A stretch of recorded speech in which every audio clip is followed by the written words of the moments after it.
ஜம்மு காஷ்மீரின் எல்லைப் பகுதியில் பாகிஸ்தான் ராணுவம் மீண்டும் தாக்குதல் நடத்தியுள்ளது.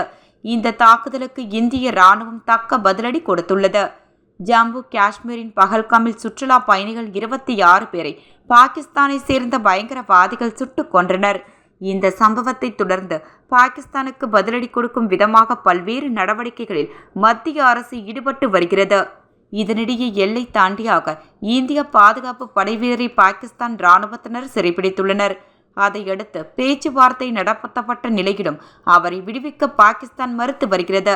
இதனால் இரு நாடுகளுக்கிடையே போர் மூலம் அபாயம் ஏற்பட்டுள்ளது.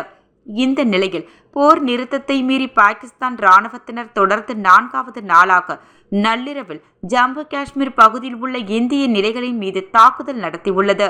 குப்வாரா மற்றும் புஜப் மாவட்டங்களில் உள்ள எல்லை பகுதிகளில் நடத்தப்பட்ட துப்பாக்கிச் சூட்டிற்கு இந்திய ராணுவம் தக்க பதிலடி கொடுத்துள்ளது. ஏற்கனவே இரு நாடுகளுக்கிடையே பதற்றமான சூழல் நிலவி வரும் நிலையில் பாகிஸ்தான் ராணுவத்தின் இந்த அத்துமீறல் மேலும் பரபரப்பை உண்டாக்கியுள்ளது.